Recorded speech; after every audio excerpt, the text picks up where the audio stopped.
John Wayne, born Marion Morrison on May 26, 1907, in Winterset, Iowa, entered the world weighing a remarkable 13 pounds.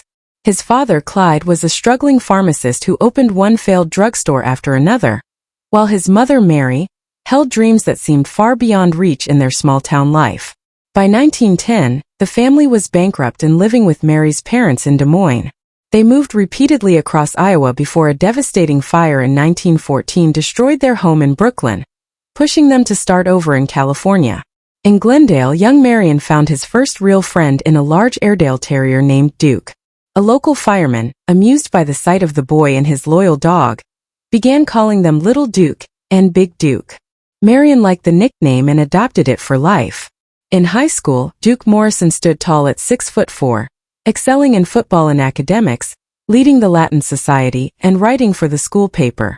His athletic talent earned him a football scholarship to the University of Southern California in 1925, but an accident while body surfing at Huntington Beach broke his collarbone and ended his athletic career. Losing his scholarship, he dropped out and took a job at Fox Studios as a prop boy for $35 a week. Wayne worked tirelessly, moving furniture, handling props, and appearing as an uncredited extra in silent films.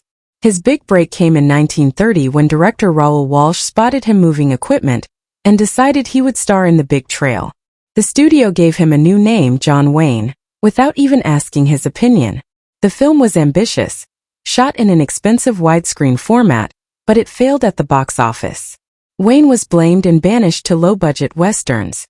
For nearly a decade, he made over 80 of them, sometimes earning only $75 per film. Those years were grueling.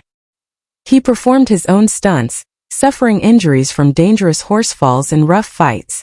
The cruel running W stunt, which tripped galloping horses with wires, left him physically scarred and deeply disturbed by the animal cruelty he witnessed. He vowed never to use such tricks again.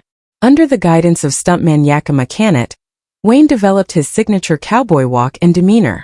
During one failed stunt, he smashed his face against a rock, leaving a permanent scar and slightly crooked nose, features that later became part of his rugged image. Everything changed in 1939 with John Ford's Stagecoach. Wayne's entrance as the Ringo Kid, holding a saddle in one hand and spinning a rifle in the other, transformed him into a star overnight. Ford, however, was relentless, berating him on set to break his ego and mold him into a believable tough guy. The humiliation paid off. Wayne emerged as an actor who embodied strength and grit. When World War II began, Wayne, at 34, stayed in Hollywood. He claimed a deferment because of his children, and studio executives pressured him not to enlist, fearing financial losses. Although his status was briefly changed to 1A, fit for service, Hollywood lobbying reclassified him as essential to national morale. While others fought overseas, Wayne played heroes in war films like Flying Tigers, 1942. His on-screen patriotism clashed with the reality that he had never served, and many veterans resented him for it. Wayne's personal life was equally turbulent. He began an affair with actress Marlene Dietrich during the filming of Seven Sinners, which contributed to his divorce from his first wife, Josephine, in 1944. He lost $100,000 in the settlement, a fortune at the time. The guilt from his failure to serve in the war haunted him. Determined to prove his loyalty, he threw himself into anti-communist politics, joining the Motion Picture Alliance for the Preservation of American Ideals, and publicly supporting the House Un-American Activities Committee. He starred in and produced Big Jim McLean, 1952, a film glorifying the hunt for communists.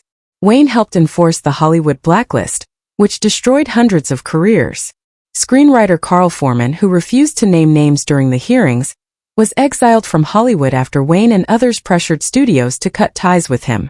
Wayne's loyalty to the anti-communist cause bordered on fanaticism. He briefly joined the far-right John Birch Society, which even accused President Eisenhower of being a Soviet agent, though he eventually distanced himself from the group. Throughout the 1940s and 1950s, he continued to dominate the box office, starring in classics like Red River, 1948, and The Searchers, 1956. Red River revealed his depth as an actor, while The Searchers showcased his darker side, a performance that blurred the line between character and personal belief. By then, Wayne's comments about Native Americans and race in interviews reflected troubling views that would later tarnish his reputation. In 1960, he directed and produced The Alamo, his most ambitious project, which nearly bankrupted him. Despite winning an Oscar for sound, it failed to make back its enormous cost. Still determined to prove his patriotism, Wayne made The Green Berets in 1968, a pro-Vietnam War film that polarized audiences but earned strong box office returns. Wayne's health began to deteriorate from years of heavy smoking, 5 packs a day. In 1964, doctors removed a lung and part of his ribs after finding a tumor. Despite the surgery, he continued to smoke and even appeared in cigarette ads. He was visibly weakened while filming True Grit, 1969, but his performance as Rooster Cogburn earned him his only Academy Award. His life took another hit in 1971 when Playboy published an interview in which he made openly racist remarks, saying he believed in white supremacy until blacks were educated enough. He also dismissed the suffering of Native Americans. The interview resurfaced decades later, leading to campaigns to remove his name from public institutions, including the John Wayne Airport in Orange County and the USC Film School.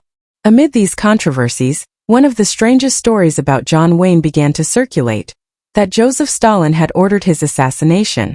According to biographer Michael Munn, Stalin grew furious after hearing about Wayne's outspoken anti-communism in 1949 and ordered Soviet agents to kill him. The first alleged attempt came when 2 KGB assassins, posing as FBI agents, visited Wayne's office. The real FBI was already watching and the imposters were caught. Terrified of being executed for failure, they reportedly became double agents.